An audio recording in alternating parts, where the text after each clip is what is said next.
They see my disability, I see my ability. They call me disabled, I call myself differently abled. There are some incidents that happen in your life. Those incidents break you, deform you, but they mold you into the best version of you. And the same thing happened to me. I was 18 years old when I got married. My father wanted me to get married. And all I said was, if that makes you happy, I'll say yes. And of course, it was never a happy marriage. Just about after 2 years of getting married, I met a car accident. Somehow my husband fell asleep and the car fell in the ditch. He managed to jump out, saved himself. I'm happy for him. But I stayed inside the car and I sustained a lot of injuries. The list is a bit long, don't get scared. The wrist was fractured. Shoulder bone and collarbone were fractured. My whole rib cage got fractured. And because of the rib cage injury, lungs and liver were badly injured. I couldn't breathe. I lost urinary bowel control. That's why I have to wear the bag wherever I go. 3 vertebrae of my backbone were completely crushed. And I got paralyzed for the rest of my life. I finally ended up in a hospital where I stayed for 2.5 months. I underwent multiple surgeries. One day, doctor came to me and he said, well, I heard that you wanted to be an artist, but you ended up being a housewife. I have a bad news for you. You won't be able to paint again because your wrist and your arm are so deformed, you won't be able to hold a pen again. Next day, doctor came to me and said, your spine injury is so bad, you won't be able to walk again. Because of your spine injury and the fixation that you have in your back, you won't be able to give birth to a child again. That day, I was devastated. I asked my mother, why me? And that is where I started to question my existence. Why am I even alive? And that is where I realized that the words have the power to heal the soul. My mother said to me, this too shall pass. God has a greater plan for you. I don't know what it is, but He surely has. And in all that distress and grief, somehow or the other, those words were so magical that they kept me going. One day I asked my brothers, I know I have a deformed hand, but I'm tired of looking at these white walls in the hospital and wearing these white scrubs. I'm getting tired of this. I want to add more colors to my life. I want to do something. Bring me some colors, bring me some small canvas. I want to paint. So the very first painting I made was on my deathbed, where I painted for the very first time.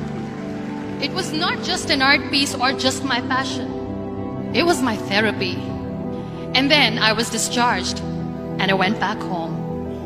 And I went back home and I realized that I have developed a lot of pressure ulcers on my back and on my hip bone. I was unable to sit. There were a lot of infections in my body, a lot of allergies. So doctors wanted me to lie down on the bed straight for not 6 months, for not 1 year, for 2 years. I was bedridden, confined in that one room, looking outside the window, listening to the birds chirping, and thinking maybe there will be a time when we'll be going out with the family and enjoying the nature. That was the time where I realized how lucky people are. That is the time where I realized that the day I'm going to sit, I'm going to share this pain with everyone to make them realize how blessed they are, and they don't even consider them lucky. That day I decided that I'm going to fight my fears. We all have fears. Fear of unknown, fear of losing people, fear of losing health, money. We want to excel in career, we want to become famous, we want to get money. We are scared all the time. So I wrote down one by one all those fears. And I decided that I'm going to overcome these fears one at a time. You know what was my biggest fear? Divorce. I was trying to cling on to this person who didn't want me anymore, but I said no. I have to make it work. But the day I decided that this is nothing but my fear, I liberated myself by setting him free.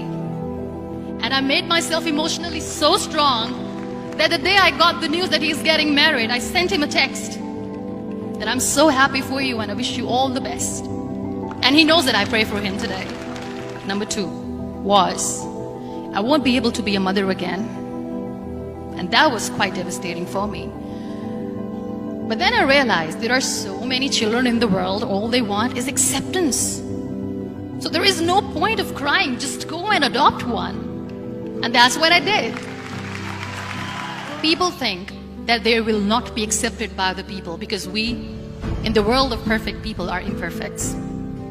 So I decided that instead of starting an NGO for disability awareness, which I know will not help anyone, I started to appear more in public. I started to paint. I decided that I'm going to join the national TV of Pakistan as an anchor person. And I've been doing a lot of shows for the last 3 years. I became the National Goodwill Ambassador for UN Women Pakistan, and now I speak for the rights of women, children. We talk about inclusion, diversity, gender equality, which is a must. Every time I go in public, I always smile.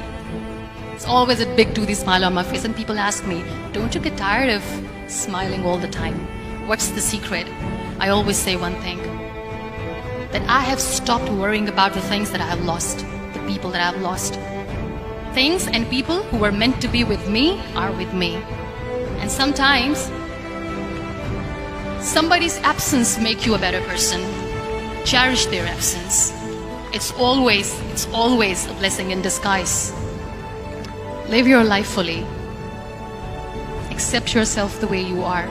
Be kind to yourself. Be kind to yourself. I'll repeat, be kind to yourself, and only then you can be kind to others. Love yourself and spread that love. Life will be hard. There will be turmoils, there will be trials, but that will only make you stronger. So when you accept yourself the way you are, the world recognizes you. It all starts from within.